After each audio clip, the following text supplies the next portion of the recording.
Assalamu alaikum, dear students. As you already know that we are discussing the ecological interactions and we have classified the ecological interaction into two categories. पहला वाला जो था it was positive interactions. मेरे बच्चे positive interaction में हमने पहला type of interaction पढ़ाया था last lecture में mutualism. एंड म्यूचुअलिज्म की बात करते हैं. म्यूचुअलिज्म के दो कैटेगरीज हैं. One is called obligate mutualism and another one is called as facultative mutualism. मेरे बच्चे म्यूचुअलिज्म एक ऐसा इंट्रैक्शन था plus plus interaction. It is that type of interaction in which both the interacting members get benefited. That is called as mutualism. Obligate में क्या था? Association is mandatory, while facultative में association mandatory नहीं था. मेरे बच्चे आज का लेक्चर हम स्टार्ट करेंगे एक और टाइप ऑफ इंटरेक्शन से जिस इंटरेक्शन का नाम है commensalism. Let's discuss the another type of interaction that is called as commensalism. मेरे बच्चे अगर कमेंसलिज्म इंट्रैक्शन आपको बताना है ये कैसा इंट्रैक्शन है, it is that type of interaction in which one partner is benefited. दो इंट्रैक्टिंग स्पीशीज जो है in which one is benefited but other is neither benefited nor harmed. मेरे बच्चे एक ऐसा इकोलॉजिकल इंट्रैक्शन जिसमें ए को फ़ायदा है. अगर मैं यहाँ लिखूँ बेटा स्पीशीज़ ए, यहाँ लिखूँ स्पीशीज़ बी. ए को अगर फ़ायदा है आई विल राइट हियर, दूसरे को न फ़ायदा न नुकसान, so zero. So straight away हम बताएंगे commensalism is a plus zero type of interaction.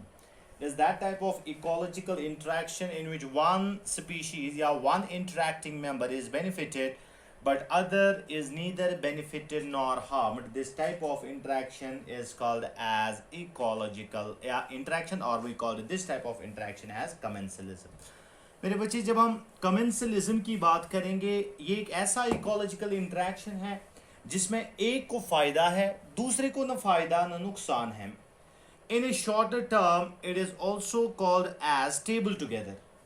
मेरे बच्चे अगर ecological interaction का मैं आपको बताऊं, it is also called as stable together interaction. Now, as far as this ecological interaction is concerned, this commensalism can be best explained on the basis of the example that is called as epiphytes. मेरे बच्चे commensalism को अगर आपको explain करना है it is simply can be explained on the basis of epiphytes. मेरे बच्चे epiphytes चूंकि आपने 11th क्लास में पढ़ा होगा, एपिफाइट क्या होता है? एक ऐसा प्लांट जो दूसरे प्लांट पे ग्रो करेगा just for the structural support only, that is called as epiphytes. As right here epiphyte क्या होता है? small plant which grows on another plant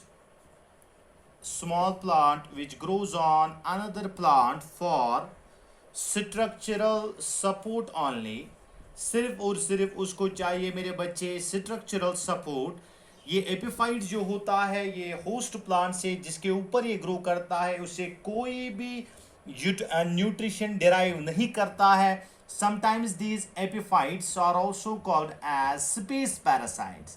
that means it is a parasite for space. इसको मेरे बच्चे जगह चाहिए, structural support चाहिए, लेकिन एपिफाइट जो होता है ये होस्ट प्लांट से न्यूट्रिशन डिराइव नहीं करता है. In this epiphytic interaction it is A commensalism. कैसे कमेंसलिज्म है मेरे बच्चे? एक ये प्लांट है जो होस्ट है, दूसरा प्लांट इसके ऊपर ग्रो करता है just for the structural support. अब बेटा जो प्लांट ग्रो करता है फॉर द स्ट्रक्चरल सपोर्ट इसको तो फायदा है, आई विल राइट प्लस. लेकिन जो होस्ट प्लांट है मेरे बच्चे न इसको फायदा है न इसको नुकसान है. So that is the reason it is called as plus zero interaction, and this plus zero interaction is called as commensalism. मेरे बच्चे, one of the best example is orchids. देखा जाएगा बेटा ट्रॉपिकल रेन फॉरेस्ट्स में, I repeat tropical rain forests में orchids जो है बाकी प्लांट्स के ऊपर, बड़े प्लांट्स पे ग्रो करते हैं for the structural support. Now this orchids growing on another plants as epiphytes, it is an example of commensalism. मेरे बच्चे, एक सिंपल सी बात मैं आपको बताऊं, एक टर्म जो आपने 11th के मॉर्फोलॉजी में सुनी होगी. Now शायद आपको याद नहीं होगा आज. there is another term that is called as lianas. Climbers तो आपने सुना होगा, लेकिन लाइनास क्या होता है? सिंपल सा एक लाइन में याद रखना, वुडी क्लाइंबर्स. एक तो हो गए बेटा herbaceous climbers. Woody climbers are called lianas. Woody climbers are called as lianas. मेरे बच्चे, ये वो वाले प्लांट्स है जो बाकी प्लांट्स के ऊपर ग्रो करते हैं, लेकिन ये लाइनास क्या होते हैं? Lianas are woody plants. There is no nutritional relationship. एक लाइना जो होगा, वुडी क्लाइंबर जो होगा, इसका दूसरे प्लांट के साथ कोई न्यूट्रिशनल रिलेशनशिप नहीं है, just for the structural support. And this liana is also an example of commensalism. Lianas की एग्जाम्पल अगर देखा जाएगा बेटा, इट इज टीनोस्पोरा. टीनोस्पोरा एक ऐसा प्लांट है बेटा जो लाइना है. That means it is a woody climber which all again grows for on another plants for the structural support. This is all regarding the commensalism. मेरे बच्चे ज़्यादा इसमें अब बात नहीं करेंगे, या इनफैक्ट मैं आपको एक और एग्जाम्पल commensalism की बताऊं. Let us discuss one more example जो कि आपके टेक्स्ट बुक ने मेंशन की हुई है. Now as far as the another example is concerned, एक और एग्जाम्पल मैं आपको बेटा कमेंसलिज्म के रिलेटेड बताऊं जो कि टेक्स्ट बुक ने मेंशन की है. That is the reason this is important. आपने सुना होगा मेरे बच्चे कैटल एग्रेट्स. सबसे पहली बात, कैटल एग्रेट क्या है? कैटल एग्रेट मेरे बच्चे एक बर्ड है. नाउ दीज कैटल एग्रेट्स जो है ये फीड करते हैं, they feed mostly on the insects, and these insects are present in the grasses. ध्यान से सुनना मेरे बच्चे. there is another example of commensalism. कौन सी एग्जाम्पल है? there is a relationship between cattle egrets. there is a relationship between cattle egrets and grazing cattle. cattle तो आपको पता है बेटा ये continuously herbivores, या मैं बताऊं बेटा continuously ये grasses के ऊपर ग्रेजिंग करते हैं. They are continuously being fed on the grasses, और कंटिन्यूसली ये जो कैटल और हर्बिवोर्स कंटिन्यूसली ये ग्रेजिंग करते हैं ग्रासेस की. लेकिन there is an symbiotic relationship between grazing cattle and cattle egrets. सबसे पहली बात, कैटल एग्रेट क्या है? कैटल एग्रेट एक बर्ड है जो कि फीड करता है इंसेक्ट के ऊपर, और ये इंसेक्ट कहाँ पे होते हैं? ये इंसेक्ट ग्रासेस में प्रेजेंट होते हैं.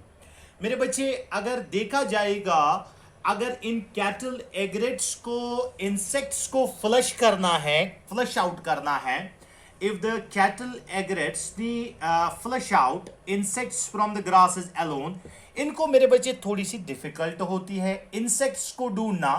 कैसे? ग्रासेस में इंसेक्ट्स को ढूंढना और उनको फ्लश आउट करना. लेकिन मेरे बच्चे आप कंटिन्यूअसली देखोगे कैटल एग्रेट्स जो है, specially in the rural areas, ये जो कैटल एग्रेट्स है दे आर कंटिन्यूअसली, या आप देखो जिनको हमेशा आप पाओगे ग्रेजिंग कैटल्स के इर्द गिर्द. दैट मीन्स जिस जगह आप ग्रेजिंग कैटल्स देखोगे उस जगह आपको कंटिन्यूअसली नजर आएंगे ये बर्ड जिनको कहा जाता है cattle egrets. Now sometimes they are present in between their legs. That means cattle egrets ऐसे हैं कि इन बिटवीन द लेग्स भी पाए जाते हैं. अब रीजन क्या है मेरे बच्चे? फॉर एग्जाम्पल ये ग्रास है मेरे बच्चे, इस ग्रास के ऊपर कंटिन्यूअसली कैटल जो है ये ग्रेजिंग करता है. जब कंटिन्यूअसली ग्रेजिंग करता है तो जाहिर सी बात है ग्रास जो है बेटा कम कम हो जाता है. जितना ग्रास कम कम हो जाता है कैटल एग्रेट को, फॉर एग्जाम्पल ये कैटल एग्रेट है, इसको इतना आसान होता है इंसेक्ट्स को फ्लश आउट करना, अपना फीडिंग मैकेनिज्म या इंसेक्ट्स को फ्लश आउट करना फ्रॉम द ग्रासेस, इसके लिए आसान हो जाता है। दैट मीन्स अगर आप देखा जाएगा बेटा, कैटल एगरेट को फायदा है पॉजिटिव, ठीक है, ग्रेजिंग कैटल को न फायदा न नुकसान, तो मेरे बच्चे ये zero. So again it is A type of plus zero interaction. This plus zero interaction is called as this plus zero interaction is called as commensalism। मेरे बच्चे commensalism जो है एक ऐसा इकोलॉजिकल इंटरेक्शन है जिसमें एक को फायदा दूसरे को न फायदा न नुकसान। ये टेक्स्ट बुक ने मेंशन किए हैं, that is the reason it is important. Cattles continuously grasses के ऊपर ग्रेजिंग करते हैं, लेकिन जहां कैटल्स पाए जाते हैं वहां आप एबंडेंट नंबर कैटल एग्रेट्स का देखोगे, जो कि एक्चुअली एक बर्ड है। तो क्या फायदा है, ग्रेजिंग जब कैटल्स करते हैं तो ग्रासेस का लेंथ कम हो जाता है, कैटल एग्रेट को आसानी हो जाती है इंसेक्ट्स को फ्लश आउट करना from the grasses. So cattle एग्रेट को फायदा है, लेकिन मेरे बच्चे इसको बेटा कैटल ग्रेजिंग कैटल को ना कोई फायदा ना कोई नुकसान। So this type of interaction is called as commensalism। मेरे बच्चे आज का जो लेक्चर है मेरे बच्चे, एक्चुअल में मुझे आज के लेक्चर में स्टार्ट करना है नेगेटिव इंटरेक्शंस। चूंकि पॉजिटिव इंटरेक्शंस हमने डिस्कस किया, now let us discuss the another type of interaction। The type of interaction is called as negative interaction। मेरे बच्चे negative interaction क्या है? It is that type of ecological interaction in which either one species or both are harmed। either one or both are harmed। This type of interaction it is called as negative interaction। मेरे बच्चे फायदा किसी को भी होगा, लेकिन अगर मेरे बच्चे एक ऐसा इकोलॉजिकल इंटरेक्शन है, again I will write species A species B, इसको फायदा इसको नुकसान plus minus, this type of interaction is a negative interaction. मेरे बच्चे माइनस माइनस दोनों को नुकसान, it is also a type of negative interaction. Minus zero क्या मतलब है, एक को फायदा दूसरे को न फायदा न नुकसान, that is also a type of negative interaction। so negative interaction अगर हम पहले define करेंगे, it is that type of interaction in which either one or both the species are harmed। this type of interaction is called as negative interaction। तो मेरे बच्चे start करते हैं negative interaction को। Let us discuss the first type of negative interaction. आज का जो पहला टाइप ऑफ नेगेटिव इंटरेक्शन है, इस लेक्चर में बात करेंगे हम पैरासिटिज्म। आज के लेक्चर में हम बात करेंगे एक सबसे इंपॉर्टेंट इंटरेक्शन की, that is called as parasitism. मेरे बच्चे जब हम पैरासिटिज्म की बात करते हैं, it is that type of ecological interaction, it is that type of ecological interaction in which a smaller organism that smaller organism is called as parasite।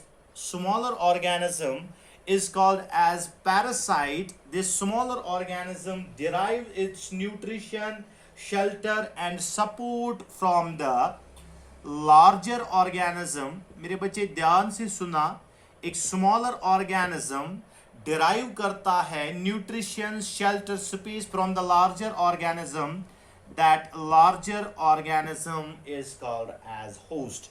बहुत simple सी लैंग्वेज में याद करना बेटा, एक स्मॉलर ऑर्गेनिज्म क्या करता है, स्मॉलर ऑर्गेनिज्म को सपोर्ट चाहिए मेरे बच्चे, इसको स्पेस चाहिए, इसको शेल्टर चाहिए।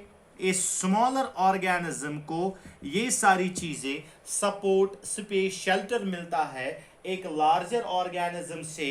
इट डिराइव करता है nutrition, an organism which derive it's nutrition, living organism which derive it's nutrition from the host. And हमेशा याद रखना बेटा, ये एक होस्ट जो होता है ये हमेशा लिविंग होता है। the parasite gets its nutrition from the living host, that this type of interaction is called as parasitism. याद रखो मेरे बच्चे, पैरासिटिज्म में क्या होता है, it does not kill the host. Parasite जो है, it does not kill the host, it does not kill the host. I'll repeat my words, my dear students. Parasitism एक ऐसा टाइप ऑफ इकोलॉजिकल इंटरेक्शन है जिसमें एक smaller organism होता है जिसको हम पैरासाइट बोलते हैं. ये लार्जर ऑर्गेनिज्म के ऊपर फीड करता है. इसको सपोर्ट चाहिए, स्पेस चाहिए, शेल्टर चाहिए, न्यूट्रिशन चाहिए. ये सारे फैक्टर्स एक पैरासाइट डिराइव करता है एक लार्जर ऑर्गेनिज्म से, जिस लार्जर ऑर्गेनिज्म का नाम है मेरे बच्चे होस्ट. लेकिन याद रखो मेरे बच्चे, पैरासिटिज्म में एक पैरासाइट लिविंग होस्ट के ऊपर फीड करता है, but it does not kill the host. ये इस होस्ट को क्या करता है बेटा, ये इसको होस्ट नहीं करता, किल नहीं करता है. No doubt my dear students, ये हार्म जरूर करता है एक होस्ट को, लेकिन इसको किल नहीं करता है. अब इस पैरासिटिज्म में क्या होगा, इस पैरासिटिज्म में पैरासाइट को फायदा है, लेकिन मेरे बच्चे होस्ट को नुकसान है. As I said that this parasite does not kill the host, but it definitely harm the host. This type of ecological interaction. So parasitism जो है, parasitism is also called as plus minus interaction. It is that type of interaction in which one is, parasitism में देखा जाएगा, one is benefited, एक को मेरे बच्चे benefit है, other is harm, दूसरे को मेरे बच्चे नुकसान है. जब एक को फायदा एक को नुकसान, this type of interaction is called parasitism. लेकिन याद रखो, पैरासिटिज्म में पैरासाइट जो छोटा होता है उसको फायदा है, और जो बड़ा होता है उसको होस्ट कहते हैं, उसको नुकसान है. This type of interaction is called as parasitism. मेरे बच्चे, पैरासिटिज्म के रिलेटेड कुछ और बातें करेंगे, लेकिन बिफोर डिस्कसिंग दीज पॉइंट्स, अगर पैरासाइट की हम बात करेंगे मेरे बच्चे, पैरासाइट या पैरासिटिज्म की हम बात करेंगे, कौन सा इकोलॉजिकल इंटरेक्शन है, it is A plus minus ecological interaction. अगर एक और इंटरेक्शन की बात करेंगे जिसका नाम है प्रीडेशन, जो कि अभी डिस्कस नहीं करना है, लेकिन कंपेयर तो जरूर इसके साथ करना है, क्योंकि you have to show how parasitism is different from predation. Predation एक ऐसा इकोलॉजिकल इंटरेक्शन है जिसमें एक ऑर्गेनिज्म जिसका नाम है प्रीडेटर, वो क्या करता है, वो कैप्चर करता है एक ऑर्गेनिज्म को जिसका नाम है प्रे, कैप्चर करता है एक दूसरे ऑर्गेनिज्म को जिसका नाम है प्रे. कैप्चर करने के बाद उसको किल करता है, किल करने के बाद मेरे बच्चे इसको कंज्यूम करता है. In this type of ecological interaction जो प्रीडेटर होता है, प्रीडेटर का अगर हम साइज देखेंगे, प्रीडेटर का साइज लार्जर होता है, प्रे का अगर आप साइज देखोगे मेरे बच्चे, प्रे का साइज स्मॉल होता है. प्रीडेटर को क्या है बेटा, predator is benefited, it is called as plus, और प्रे को नुकसान हो जाता है, so it is a minus type of interaction. So predation as unlike that of parasitism, it is again a plus minus interaction, क्योंकि एक को फायदा दूसरे को नुकसान. जब एक को फायदा दूसरे को नुकसान, it is also a type of negative interaction. लेकिन प्रीडेटर प्रे को कैप्चर करता है, किल करता है, कंज्यूम करता है, और लेकिन यहां बेटा प्रीडेटर का एक खास मैकेनिज्म है, ये प्रे को किल करता है, न कि उसको हार्म करता है, बल्कि डायरेक्टली इसको किल करता है. सो अगर आपको मेरे बच्चे डिफरेंशिएट करना होगा पैरासिटिज्म को प्रे के साथ, तो कैसे आप डिफरेंशिएट करोगे? आई होप कि आपके दिमाग में आया होगा क्या डिफरेंसेस है. If I will write the first and foremost important difference, parasitism में एक स्पेसिफिक पैरासाइट जो है, they are usually the host specific. In case of parasitism, the parasite is usually host specific. Host specific का मतलब है कि बेटा एक खास पैरासाइट एक खास होस्ट को अटैक कर सकता है, इसको अल्टरनेटिव नहीं होता है। Unlike to that of predation, predation में एक प्रीडेटर को अल्टरनेटिव्स होते हैं मेरे बच्चे। प्रीडेशन में एक प्रीडेटर को अल्टरनेटिव्स होते हैं। अगर उसको एक प्रे नहीं मिला तो वो दूसरे को खाएगा, दूसरा नहीं तो तीसरे को खाएगा। लेकिन पैरासिटिज्म में क्या है, पैरासिटिज्म में they are parasites are host specific. दूसरा मेरे बच्चे, अगर हम साइज की बात करेंगे, साइज के हिसाब से पैरासाइट जो है जिसको बेनिफिट होता है पॉजिटिव, इसका साइज स्मॉल होता है। और जिसको बेटा नुकसान होता है, जिसको होस्ट कहा जाता है, होस्ट को नुकसान है और होस्ट का जो साइज होता है वो लार्जर होता है। जाहिर सी बात है बेटा, size as far as the size, parasite is smaller, host is larger. Predation में प्रीडेटर जिसको फायदा है उसका साइज बड़ा है, और प्रे जो मारा जाता है मेरे बच्चे उसका साइज छोटा है। ठीक है, इसके बाद साइज के बाद मेरे बच्चे एक और चीज की बात करेंगे। एक पैरासाइट जब तक ना अपने होस्ट के पास पहुंचेगा तब तक वो उसको इन्फेक्ट नहीं कर सकता। That mean in this case of parasitism, parasites have poor means of dispersal. लेकिन मेरे बच्चे प्रीडेटर में क्या है, प्रीडेटर एक मोबाइल ऑर्गेनिज्म है, लोकोमोशन दिखाता है, वो एक जगह से दूसरी जगह तक मूव कर सकता है। लेकिन पैरासिटिज्म में क्या होता है, they have parasites have poor means of dispersal, they require some alternatives, इनको कुछ स्ट्रक्चर्स चाहिए, मींस ऑफ डिस्पर्सल चाहिए सो दैट ये होस्ट तक पहुंच जाए। इसके बाद एक और बात, पैरासिटिज्म में क्या होता है, पैरासिटिज्म में पैरासाइट जो है वो does not kill the host. Parasite जो है वो होस्ट को किल नहीं करता है, मगर प्रीडेशन में मेरे बच्चे, प्रीडेशन में ये होस्ट को किल करता है। These are the important differences which you can differentiate the predation from parasitism. मेरे बच्चे अभी हम पैरासिटिज्म पढ़ रहे हैं, प्रीडेशन नहीं पढ़ रहे हैं। तो पैरासिटिज्म में हमने कुछ बातें की कि एक ऐसा टाइप ऑफ इकोलॉजिकल इंटरेक्शन जिसमें एक को फायदा है और दूसरे को नुकसान। जिसको फायदा वो छोटा होता है दैट इज कॉल्ड पैरासाइट, और जिसको नुकसान होता है that is called as host. मेरे बच्चे as per as this host is concern, अब इस होस्ट की हम बात करेंगे।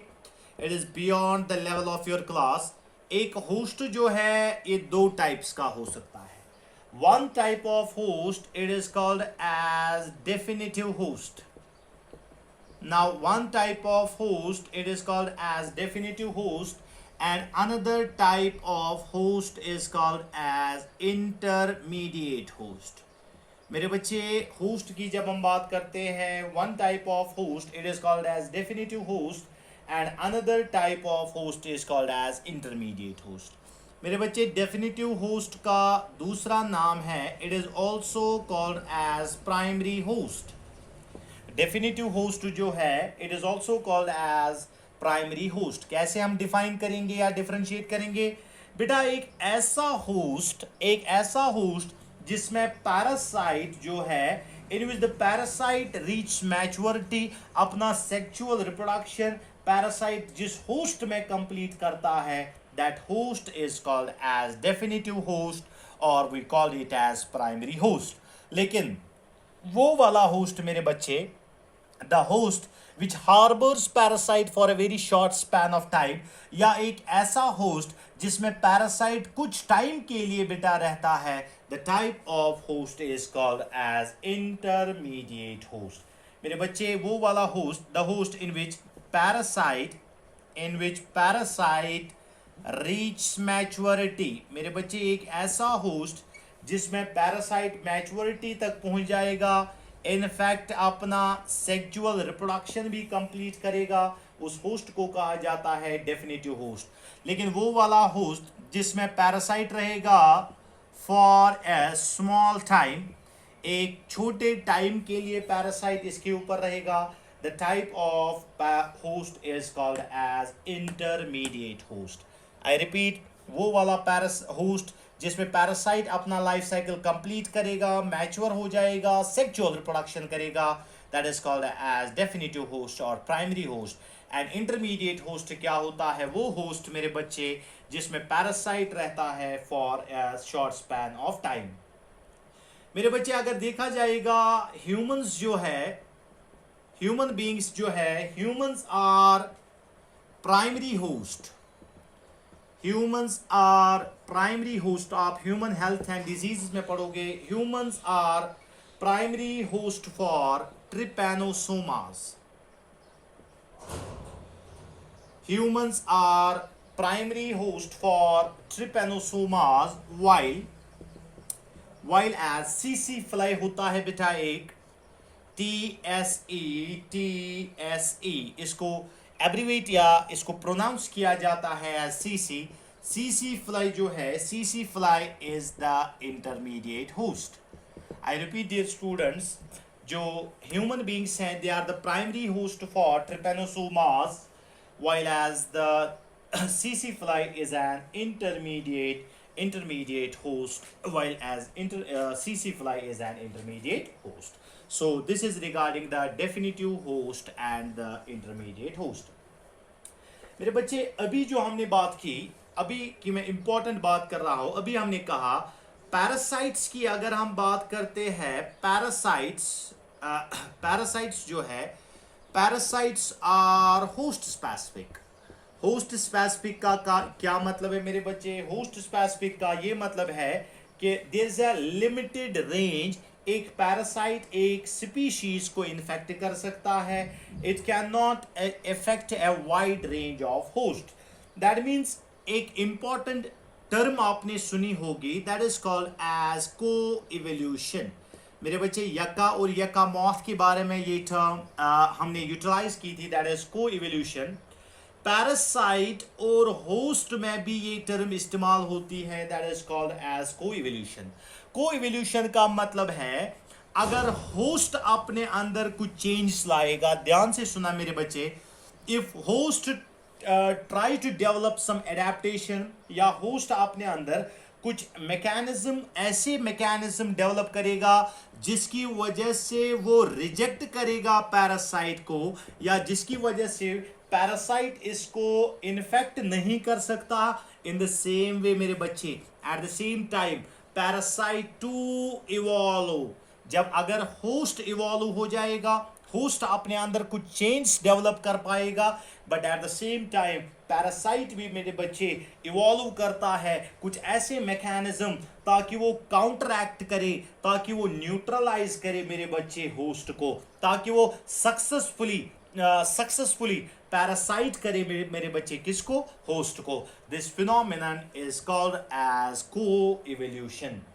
मेरे बच्चे पैरासाइट्स ने कुछ इंपॉर्टेंट एडेप्टेशन अपने अंदर डेवलप की है, that is they lack sense organs.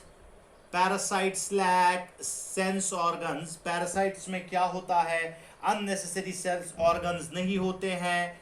They have the presence of adhesive organs. They have the presence of adhesive organs जिनकी वजह से बेटा वो अटैच हो जाते हैं। लाइक मैं आपको बताऊं, सकर्स या क्लाइंगिंग स्ट्रक्चर्स।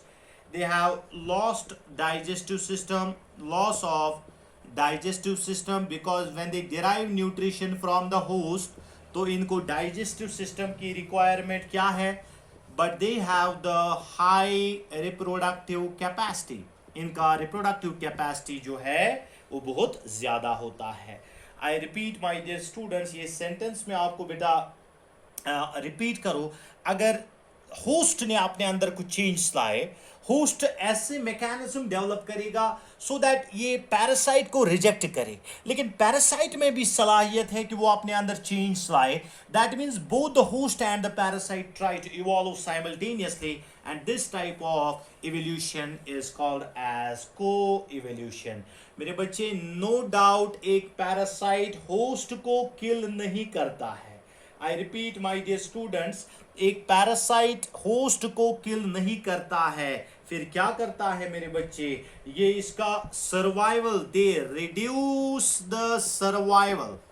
पैरासाइट्स होस्ट को क्या करता है, they reduce the survival, they reduce the growth, they reduce the reproduction of the host, and in fact they make host vulnerable to predation. They make host sick, they make host sick and vulnerable to predation. मेरे बच्चे, अगर ऐसा है कि parasite host को kill नहीं करता है तो क्या करता है मेरे बच्चे, इसका survival, chance of survival decrease करता है, इसका ग्रोथ डिक्रीज करता है, इसका रिप्रोडक्टिव पोटेंशियल डिक्रीज करता है और इसको बेटा सिक करता है, so that it becomes more vulnerable to predation. So these are some important points regarding the parasitism. मेरे बच्चे अब बात करेंगे टाइप्स ऑफ पैरासाइट्स की. Now, as far as the types of parasites are concerned, let us discuss the first one, that is called as ectoparasite. That is called as ectoparasite. Ectoparasite जो है बेटा, it is that type of parasite. Ectoparasite जो है ये एक ऐसा type of parasite है which lives outside the body. Ectoparasite जो है at that type of parasite which is present outside the body of the host, it is called as ectoparasite. मेरे बच्चे, ectoparasite जो है एक ऐसा parasite है which is present outside the body of host, या मैं ऐसे बताऊं which lives on the body, या ऐसे बताऊं बेटा which lives on the body of host, it is called as ectoparasite. ectoparasite के मैं आपको दो टाइप्स बताऊं बेटा. एक जो है that is called ectozooparasite, that means a parasite which is on the animal, और दूसरा जो है that is called as ectophytoparasite, a parasite ectoparasite but it is the parasite on plant. मेरे बच्चे, एक्टोजूपैरासाइट जो है, एग्जाम्पल मैं आपको बताऊं, leech on cattle. Leech on cattle is an example of ectoparasite. Ticks on dogs, it is an example of ectoparasite. Lice on human, it is an example of ectoparasite. मेरे बच्चे, ectophytoparasite एक parasite जो plant के ऊपर है. Now, as far as the ectophytoparasite is concerned, one of the common is a red cotton bug. A red cotton bug, which is a parasite on plants, it is an example of ectoparasite. Red cotton bug, it is an example of ectoparasite. इसके बाद मेरे बच्चे, ectoparasite के बाद एक और parasite की बात करेंगे, that is called as endoparasite. My dear students, as far as endoparasite is concerned, ये वो वाला parasite है which live inside the body of host. Parasite which live inside the body of host. The type of parasite is called as endoparasite. Endoparasite जो है ये in either it is intracellular, अगर ये cell के अंदर है then it is intracellular, और it is extracellular अगर ये सेल के बाहर है.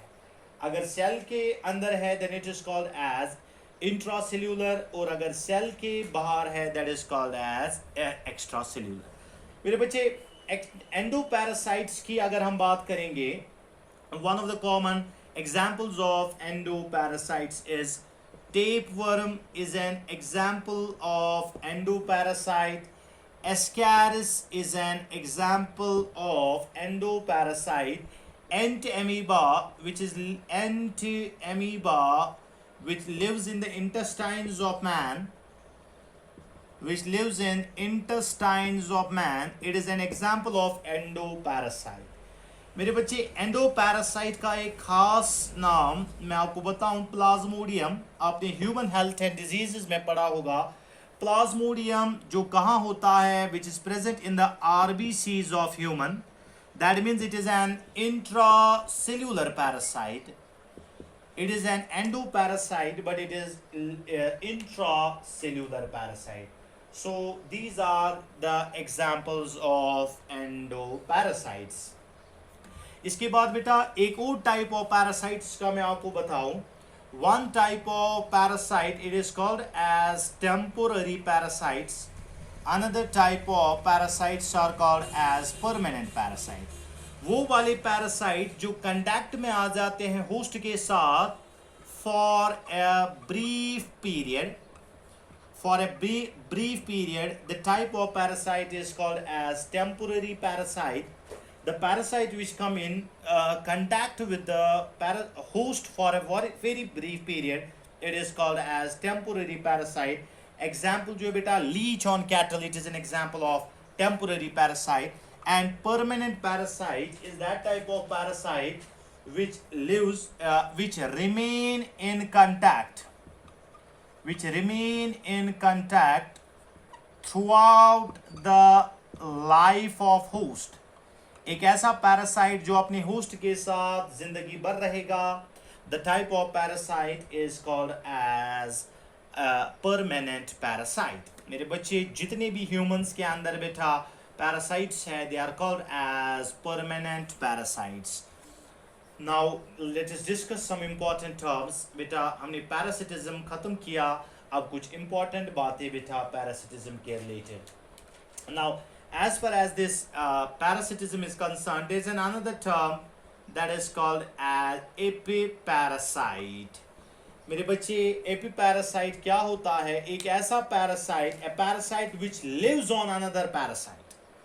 A parasite, एक parasite on another parasite. A parasite on another parasite, एक parasite दूसरे पैरासाइट के ऊपर प्रेजेंट है. It is called as epiparasite and the phenomenon is called as hyperparasitism. And the phenomenon is called as hyperparasitism. मेरे बच्चे एक ऐसा parasite जो दूसरे पैरासाइट के ऊपर है, that is called as epiparasite and the phenomenon is called as parasitism. आपने सुना है bacteriophage. Bacteriophage on bacteria is an example of hyperparasitism. Bacteria is itself a parasite. Bacteriophage is the virus which infects bacteria. It is also a parasite. Parasite living on the parasite, it is called epiparasite and the phenomenon is called as hyperparasitism. इसके बाद मेरे बच्चे hyper parasitism के बाद एक और term मैं आपको बताऊं, that is called as holo parasite. Holo parasite simply means that a complete parasite. A complete parasite is called as holo parasite. या मैं आपको बताऊं बेटा total parasite is called as holo parasite. Rafflesia आपने सुना होगा, रेफ्लिशिया, कस्क्यूटा आपने सुना होगा. दीज आर कंप्लीट और हॉलो पैरासाइट्स. रेफ्लिजिया जो है it is a total root parasite, लेकिन कस्क्यूटा जो है it is a total stem parasite. Very very important, these are all untranslated points. Rafflesia total root parasite, Cuscuta total stem parasite. इसके बाद मेरे बच्चे हेमे, or we call it as partial parasite. Hemia partial parasite क्या होता है? It is the partly depend on the host and partly on itself. That means 50% parasite है और 50% parasite नहीं है. That's called as partial parasite. Example मेरे बच्चे Viscum, it is a partial parasite. Loranthus, it is a partial parasite. मेरे बच्चे Viscum जो है it is a parasite on oak. Loranthus जो है it is a parasite on mango. It is Viscum is a parasite on oak and this Loranthus is a parasite on mango. But याद रखो बेटा both these are partial but stem parasites. Both these are partial but stem parasites. Both these are partial but situm parasites. मेरे बच्चे आज का lecture मैं conclude करूंगा एक सबसे इंपॉर्टेंट एग्जाम्पल से। These are all and translated point. आज का लेक्चर मैं कंक्लूड करूंगा एक आज के इंपॉर्टेंट टॉपिक से, that is called as brood parasitism. मेरे बच्चे आज का लेक्चर का कंक्लूडिंग पॉइंट जो है that is called as brood parasitism. सबसे पहली बात मेरे बच्चे, ब्रूड पैरासिटिज्म क्या होता है? It is a fascinating example. Parasitism जो ब्रूड पैरासिटिज्म जो है, it is a fascinating example of parasitism in which a bird, जिसका नाम है बेटे कुकू बर्ड। ब्रूड पैरासिटिज्म क्या है? एक ऐसा parasitism in which a bird, जिसको कुकू बर्ड कहा जाता है। कुकू बर्ड एक पैरासिटिक बर्ड है। कुकू बर्ड क्या करता है? कुकू बर्ड अपने एग्स को, it Lay's it's eggs, cuckoo bird lays its eggs in the nest of another birds, in the nest of another bird, especially the crow. बात को ध्यान से सुना मेरे बच्चे। Brood parasitism is a very good example of parasitism in which a cuckoo bird, that is called a parasitic bird, it lays its eggs in the nest of the another bird, this another bird जहां ये eggs को ले करता है, that is called as host। जहां eggs को ले करता है वहां होस्ट कहा जाता है। अब इन एग्स को क्या करता है? इन एग्स को इनक्यूबेट करता है। These eggs are incubated by the host bird. These eggs are incubated by the host bird, और इस होस्ट बर्ड का नाम है crow, and this phenomenon is called as brood parasitism. This phenomenon is called brood parasitism. मेरे बच्चे, Kuku bird एक चालाक सा बर्ड है जो अपने एग्स को क्रो के नेस्ट में डालता है। क्रो जो है फॉल्सली इन एग्स को बेटा इंक्यूबेट करता है। पता नहीं होता ये कुकू बर्ड के बेटा एग्स है, इनको इंक्यूबेट करता है। This phenomenon is called as brood parasitism. लेकिन मेरे बच्चे, इवोल्यूशन में क्या हो गया? इवोल्यूशन में ये हो गया, पैरासिटिक बर्ड के जो बेटा एग्स है, the eggs of the parasitic bird have evolved some mechanism so that they resembles the host birds egg. मेरे बच्चे, अगर ऐसा होता कुकू बर्ड के एग्स क्रो बर्ड के एग से डिफरेंशिएट होते, तो कुकू इन एग्स को बेटा क्रो इन एग्स को इंक्यूबेट नहीं करता।